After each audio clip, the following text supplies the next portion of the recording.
Well, several months ago, actually it was last summer, so 7 months ago, I bought a saw stop cabinet saw, 3 horsepower PCS, and I've got it all set up, got it dialed in with the Harvey sliding table. I've got the Harvey's new Shark S10 overhead dust guard.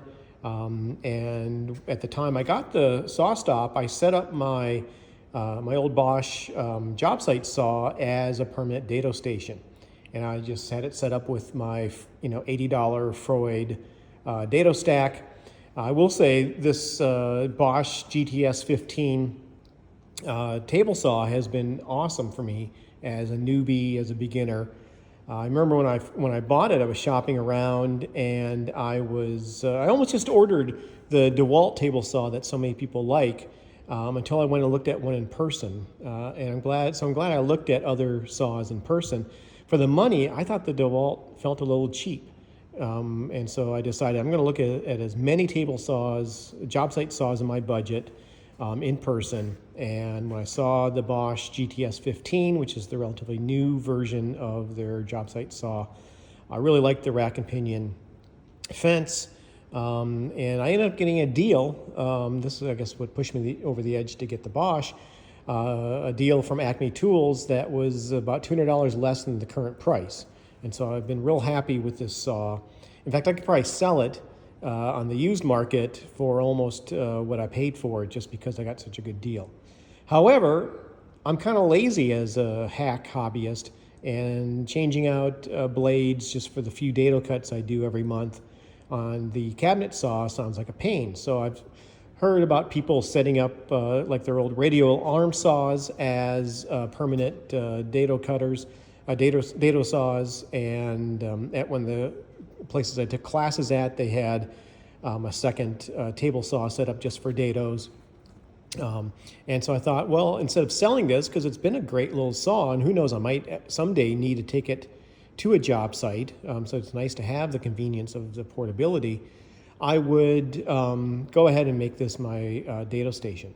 And while I had the Freud dado stack in it, no, it was all right. I mean, I was talking to a few people on a post, I don't remember which Facebook group it was, about dado stacks, and I mentioned about really thinking about the flat bottom from Woodpeckers, and someone encouraged me to look at it because they were curious about it too.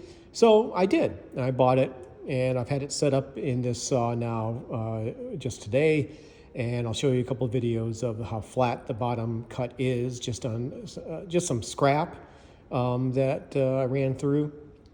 And I really am happy with how easy it is to dial this in with all of the adjustments. You see this bicycle spoke style means a lot of weight is taken off the dado stack, which is probably really important for a job site saw. Although I will say this Bosch never bogged down on any hardwood, 8/4 hardwoods or anything I threw at it. And I'll tell you the reason why I think that was, is because I decided one day I'm just going to spend some money on blades. And I had been using whatever I could pick up at Home Depot or Menards. I even tried a CMT that so many people like, and I don't know. I didn't think it was that big of a difference from the I believe it was a Freud Diablo blade I was using before. And I saw a sale, this was over a year ago now, at Harvey on their Destroyer blade, and that's made by a really well-known, I believe, European company. And I bit the bullet and ordered it. And this is the blade I had been using, just the general purpose Destroyer series. And I was surprised how improved the feel, the power, if you will, even of my job site saw when I got the Harvey Destroyer blade. Anyway, so if you're thinking about the Woodpecker dado stack, this is the flat bottom because I want to be able to use it for boxes and so forth. I highly recommend it. I'm really kind of impressed with how easy it is to dial it in for, especially you think about nominal measurements that you get on plywood or other pieces you might be using. And I'll show you those cuts in a moment. So also, if you are thinking about setting up a dedicated dado station, say with your old job site saw, or maybe a second job site saw you come across on Marketplace or somewhere, I recommend you do it because you'll probably do more dado cuts. It'll give you a chance to have one saw just fine-tuned for dados, and save you the time of swapping out blades and getting things set up and whatnot. Yeah, and so both recommendations here, the Woodpeckers flat bottom dado set and the setting up of a secondary saw if you have the space. I've got the space and I'm kind of lazy as a hack hobbyist, and so setting up this job site saw as a dedicated dado station makes a lot of sense for my workflow.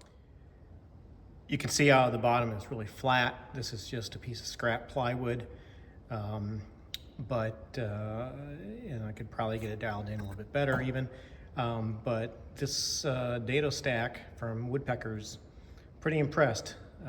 I've not always been happy with everything I've bought from Woodpeckers. You can see my video I posted about their super duper chisels set that I found to have a major flaw. But when it comes to this dado set, I think it's going to be a nice addition to my shop. Easier to get the width dialed in than the Freud set I was using, and just really nice flat bottom. Here you can see the flat bottom on a piece of scrap cherry, and that's dialed in exactly for nominal 3/4 inch ply. Just really glad I splurged on this Woodpeckers dado stack.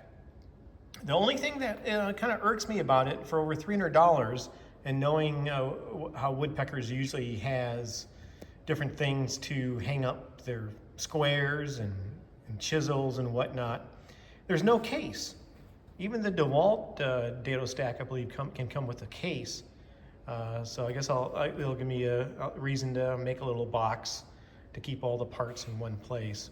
But yeah, that was a little odd for the money that Woodpeckers just sent it without any easy storage.